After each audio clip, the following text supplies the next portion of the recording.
Bonjour à tous et bienvenue dans ce cours 4.2 de la formation Crypto 301. Dans les cours précédents, nous avons vu que les clés privées doivent être générées de manière aléatoire pour assurer leur sécurisation. Nous avons vu également que le fait de générer à chaque fois de manière aléatoire ces nouvelles clés privées peut être assez fastidieux pour l'utilisateur de Bitcoin. Cela nécessiterait de réaliser une nouvelle sauvegarde pour toute nouvelle paire de clés générée. Nous avons vu que la solution à ce problème, c'était le portefeuille HD, déterministe hiérarchique, pour lequel les clés privées sont générées de manière déterministe à partir d'une information elle-même aléatoire. Cette information aléatoire qui est à la base du portefeuille HD, c'est ce que nous allons étudier dans ce cours. Nous allons voir ce qu'est l'entropie et nous allons voir comment la générer de la bonne façon. C'est parti.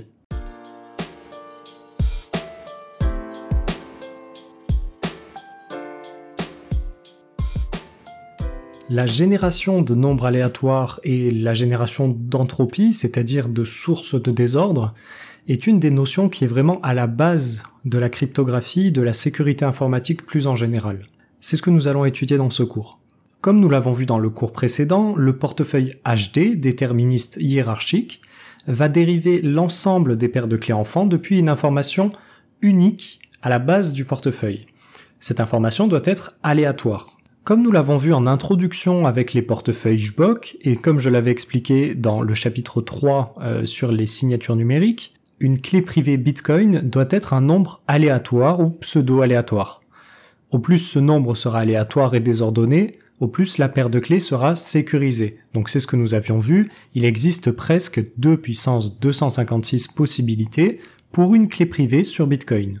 L'inconvénient d'utiliser à chaque fois une nouvelle paire de clés aléatoire dans son portefeuille Bitcoin se trouve au niveau de la sauvegarde.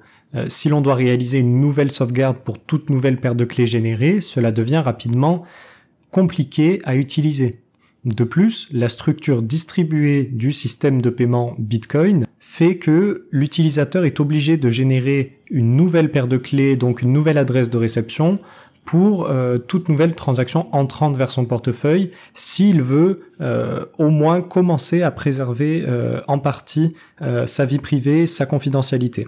Donc, qu'est-ce que ça veut dire nombre aléatoire ou nombre pseudo-aléatoire et qu'est-ce que cela représente en cryptographie? Donc, comme je vous ai dit en début de ce cours, la génération d'un nombre aléatoire en cryptographie est une notion très importante. C'est une notion qui est à la base de nombreux algorithmes cryptographiques. Nous avions vu, par exemple, dans le chapitre 3, qu'une signature numérique sûre, cryptographiquement sûre, nécessite forcément l'utilisation d'un nonce, c'est-à-dire number only used once, c'est-à-dire un nombre aléatoire utilisé seulement une seule fois. Et il faut absolument que ce nombre soit aléatoire. Et on retrouve ça également, évidemment, dans la génération des clés privées Bitcoin. Si la génération du nombre n'est pas vraiment aléatoire, s'il y a une forme de déterminisme, si à un moment donné on peut prévoir le résultat de la génération d'une clé privée, alors il est possible que le rang de clés privées généré par tous les utilisateurs soit bien inférieur à l'ordre de la courbe elliptique, c'est-à-dire le nombre de points possibles pour les clés publiques qui correspondent aux clés privées, c'est-à-dire n. Rappelez-vous, les clés privées doivent être comprises entre 1 et n-1, c'est-à-dire l'ordre de la courbe, qui est un nombre presque égal à 2 puissance 256, et si on n'a pas une bonne répartition des clés privées sur tout ce rang possible de valeurs pour une clé privée, il est possible que plusieurs utilisateurs tombent sur la même clé privée, ou alors il est possible de réduire le temps d'attaque pour quelqu'un qui souhaite essayer de découvrir la clé privée d'un utilisateur.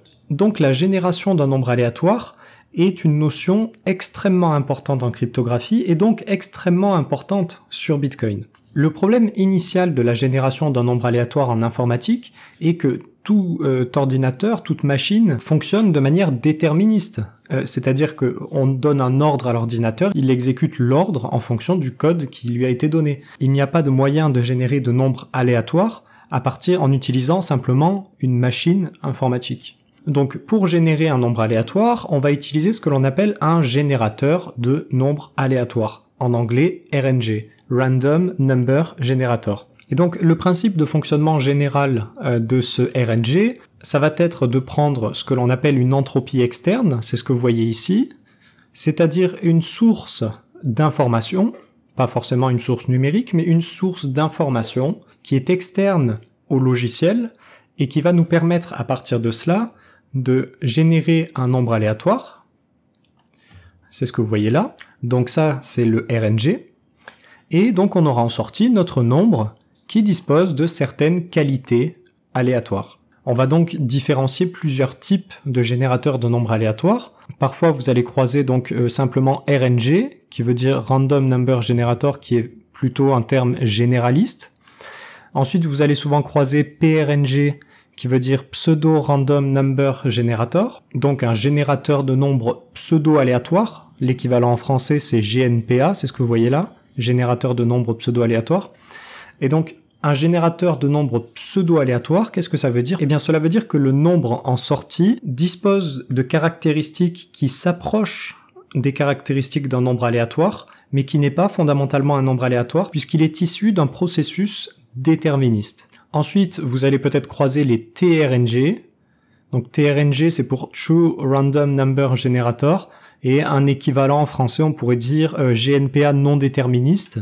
C'est un générateur de nombres pseudo-aléatoires qui utilise une entropie externe. Donc un PRNG, Pseudo-Random Number Generator, va fonctionner comme ceci. Il va prendre en entrée une graine, c'est-à-dire une information. Il va passer cette information, cette information, c'est ce que l'on va appeler l'état interne 0, c'est-à-dire le premier état interne.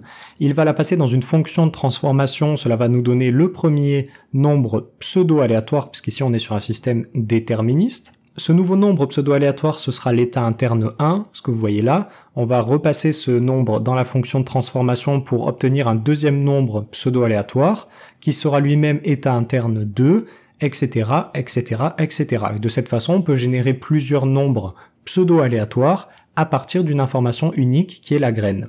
Donc le gros inconvénient des générateurs de nombres pseudo-aléatoires de ce type, c'est-à-dire qu'ils fonctionnent uniquement de manière déterministe, c'est que premièrement, toute graine identique donnera toujours exactement les mêmes nombres pseudo-aléatoires en sortie des fonctions de transformation. Et également, le fait que le nombre pseudo-aléatoire généré est utilisé comme état interne suivant, eh bien, cela fait que si on connaît les résultats précédents, on peut prédire les générations de nombres pseudo-aléatoires futures sur ce PRNG. Donc ça peut être embêtant.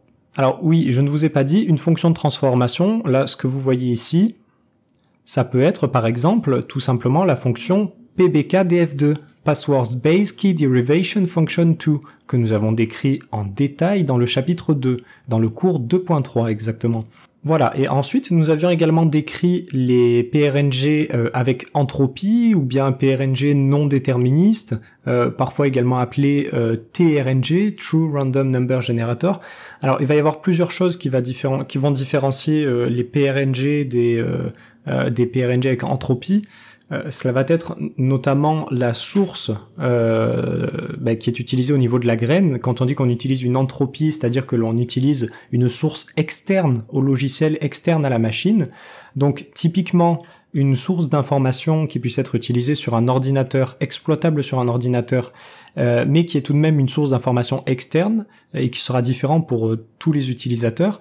Typiquement, cela peut être la température du processeur qui peut être utilisée. Cela peut être également le bruit électromagnétique du disque dur de l'ordinateur. Et tout cela, en fait, finalement, ce seront des sources physiques, mais qui ne dépendent pas de l'ordinateur. Donc, finalement, un PRNG ou GNPA cryptographiquement sûr, il doit être statistiquement aléatoire, c'est-à-dire qu'il doit avoir une bonne distribution de ces nombres aléatoires, c'est-à-dire que sur le rang de nombres possibles qu'il peut générer, il doit avoir une bonne distribution. Il doit être également imprédictible, c'est-à-dire que l'on ne doit pas pouvoir savoir à l'avance, avant d'avoir effectué le calcul du PRNG, quel sera le nombre aléatoire qui est généré par ce PRNG.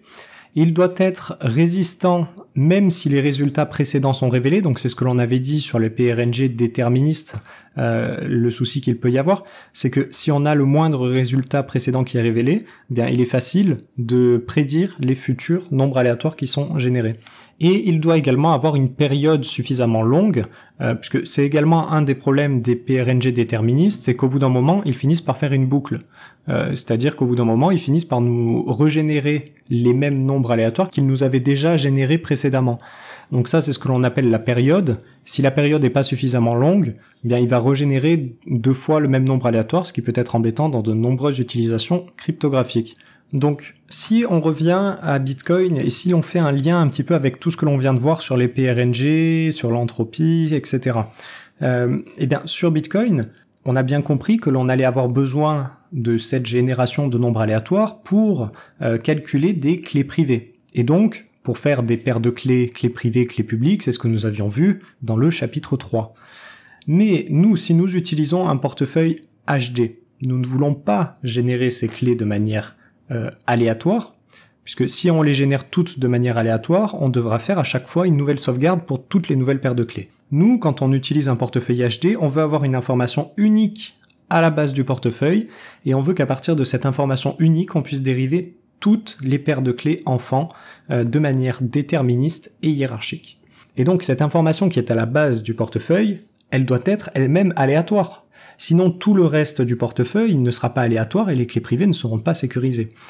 Donc, on utilise à la base de tout portefeuille HD ce que l'on appelle une entropie, c'est-à-dire du bruit, c'est-à-dire du désordre dans l'information. Et c'est ce que vous voyez sur ce schéma. Vous avez à la base du portefeuille HD l'entropie. À partir de cette entropie, ensuite, on va donc générer un nombre aléatoire ou pseudo-aléatoire en fonction de ce qu'on utilise. Et donc, ce nombre aléatoire, il faudra qu'il soit ramené ou qu'il fasse dès le départ une taille standard.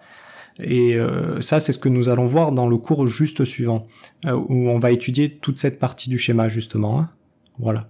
Là, je voulais juste vous montrer que l'entropie est vraiment à la base du portefeuille HD. Et donc, l'utilisateur de Bitcoin, il devra absolument soigner son entropie. Il devra absolument soigner l'information qui est utilisée à la base de tout son portefeuille, puisque c'est cette information unique qui va déterminer toute la sécurité de son portefeuille HD.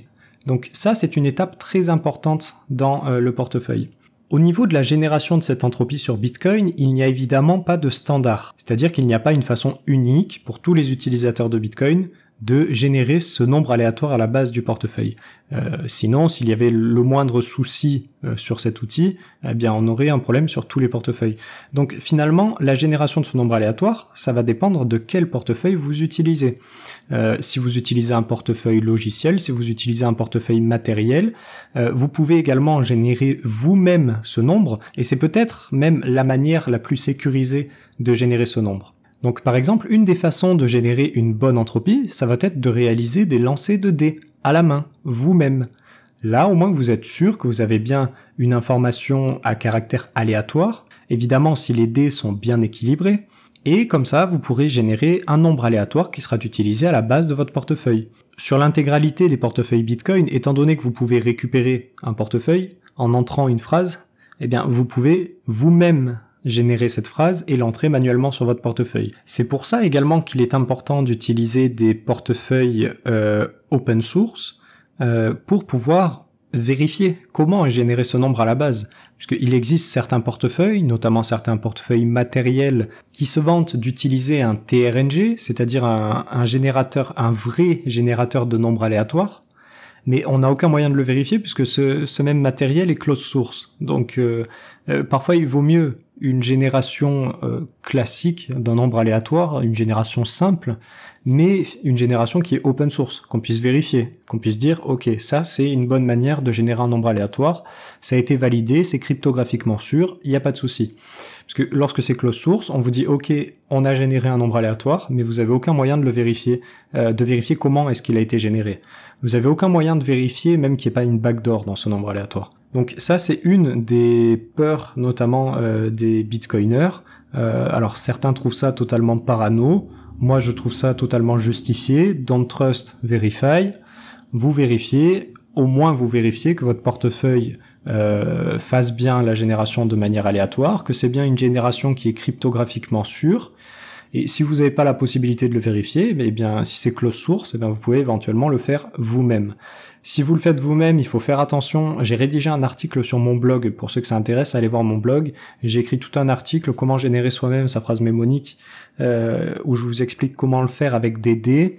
Il faut faire très attention quand on le fait soi-même, parce que bien qu'on ait la main sur toute la partie génération de nombres aléatoires, en le faisant soi-même, on va multiplier le nombre de vecteurs d'attaque possibles sur ce qui constitue la base de notre portefeuille. Donc c'est assez dangereux. Alors une autre manière d'ajouter de l'aléatoire sur votre portefeuille quand vous n'avez pas forcément confiance sur la génération de l'entropie qui est réalisée par le logiciel que vous utilisez ou par le matériel que vous utilisez, le périphérique de sécurisation, eh bien, ça va être d'utiliser une passphrase, puisque la passphrase, par définition, vous la faites vous-même. Donc, vous pouvez éventuellement définir une passphrase générée aléatoirement, comme vous le voulez. Ça permet de limiter les risques, à la fois les risques présents sur l'entropie et à la fois les éventuels vecteurs d'attaque que vous allez ajouter en réalisant votre passphrase vous-même, puisque finalement, même si votre passphrase fuite, un attaquant ne pourra pas faire grand-chose avec juste votre passphrase. Il faudra qu'il ait accès également au reste. Donc c'est pas mal d'utiliser une passphrase, surtout quand vous n'êtes pas vraiment sûr de la génération de l'entropie à la base, ou lorsque la génération est close source, je conseille en général d'utiliser une passphrase. Une autre manière de générer un bon nombre aléatoire, et c'est notamment ce qu'utilise CoinKit pour leur périphérique Coldcard, MK3, MK4, etc. Dessus, vous avez l'option Dice Roll, qui vous permet donc de générer vous-même votre phrase mnémonique, mais sans avoir besoin de faire tous les calculs. En fait, c'est vous qui maîtrisez simplement l'entropie qui est à la base, c'est-à-dire simplement cette partie, mais vous n'avez pas besoin de réaliser tous les calculs que vous avez dans le carré, contrairement à ce que je vous explique sur mon blog. Et donc ça, c'est pas mal, vous avez juste à lancer les dés, vous notez le dé dessus. C'est source vérifiable, donc vous pouvez vérifier comment les calculs sont faits. Et en fait, eux, ce qu'ils font, ils vous demandent de partir d'un nombre à la base qui est supérieur au standard souhaité, ce que vous voyez là, nombre aléatoire de taille standard. Cela permet d'augmenter le nombre de possibilités, puisqu'au plus un nombre est grand, au plus il dispose de bonnes propriétés pseudo-aléatoires. Et ensuite, ils vont venir réduire ce nombre en utilisant la fonction de hachage SHA-256, puisque typiquement, le nombre aléatoire à la base du portefeuille doit faire 256 bits. Encore une fois, je vais y revenir après sur le prochain cours, tout va s'éclaircir pour vous au niveau de ces standards. Mais donc, une autre bonne manière de générer un bon nombre aléatoire, ça va être de prendre une information à la base qui est très grande, de prendre un nombre aléatoire qui est beaucoup plus grand que 256 bits, et de venir réduire ce nombre à 256 bits avec la fonction de hachage SHA-256. Comme nous l'avions vu dans le premier chapitre, la fonction de hachage SHA-256 est résistante aux collisions, résistante à la falsification, résistante à la préimage, et résistante à la seconde préimage. Donc finalement, l'utilisation d'une fonction de hachage parfois peut être assimilée à la génération d'un nombre pseudo-aléatoire. Et c'est ce qu'utilise justement Coldcard pour générer la phrase mnémonique à la base de leur portefeuille si vous utilisez l'option Dice Roll.